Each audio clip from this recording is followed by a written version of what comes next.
All right, welcome back to One World. It has been 1 year since a 22-year-old Kurdish Iranian woman died in the custody of Iran's so-called morality police. Her crime?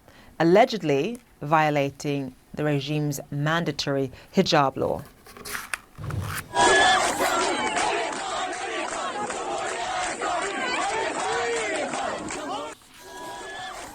Mahsa Amini's death sparked months of unprecedented nationwide protests, creating the greatest challenge to Tehran's hardline government in decades. Furious demonstrators, many of them young people, took to the streets, some of them burning headscarves, others cutting their hair in an open act of mourning and defiance. But Iran's security forces cracked down hard, using tear gas, clubs, and in some cases reportedly using live ammunition on unarmed protesters.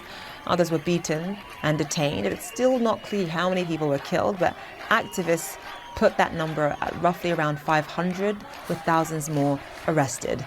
12 months later, what, if anything, has changed? The uprising in Iran may have been crushed, but the fight for freedom has not been extinguished. Time now for the exchange and my conversation with Negar Mortazavi. She's an award-winning journalist and host and editor of the Iran podcast. She joins us live now from Washington, D.C.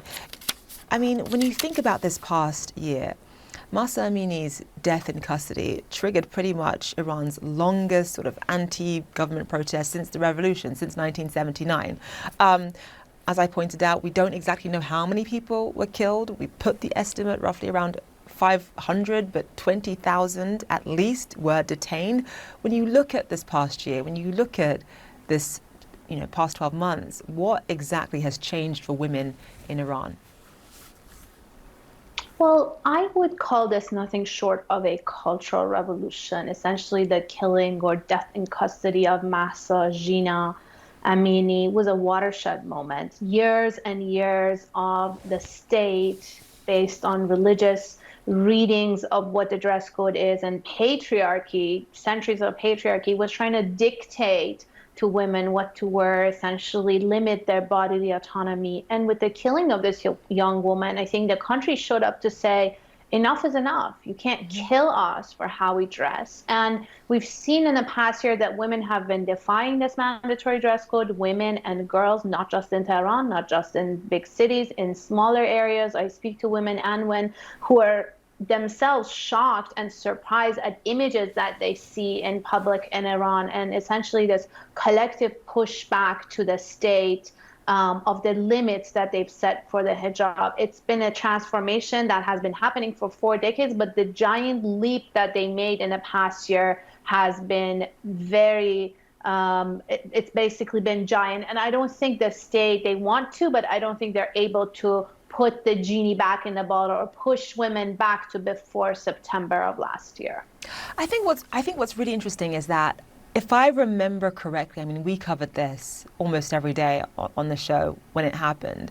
And I remember a lot of people saying, this is the beginning of the end, just in terms of the regime. There's going to be a big revolution and things will absolutely change. But what ended up happening was that the sort of desperation of the Ayatollah in terms of crushing the dissent was so brutal that the life and the energy that the movement had just began slowly to sort of dwindle. I mean, did you predict that would happen? Are you disappointed? I mean, obviously now we are still seeing signs of defiance, women, in Tehran not wearing their headscarves occasionally, but the momentum of the movement has really slowed down compared to obviously what we saw last year. What's your reaction to that? Well, I actually, to be honest, didn't see it as a political revolution and encompassing, immediate end to the regime. I know it was disappointing to those who did. But nevertheless, that's why I call it a cultural revolution, or I called it a feminist uprising from the beginning. This is a serious legitimacy crisis for the regime. Let's not forget that. They're realizing, and that's why they're using the brutality, the violence, and they have a monopoly on violence, on force, on guns, on arms. And they've used it very brutally because they realize that they're dealing with a serious legitimacy crisis. A big part of the population, the youth, doesn't want them and how they're doing things. But I don't think it's gotten to the level of an existential crisis, meaning threatening their existence, that they're imminently about to fall. So I want to be careful when we call it when I call it a cultural revolution, I think it's massive. The way women have pushed them back, throwing their hijab in the bonfire. We've heard even from religious women, hijabi women saying, I choose to wear this, but don't force it on my sister. Don't force it on my daughter, on my granddaughter.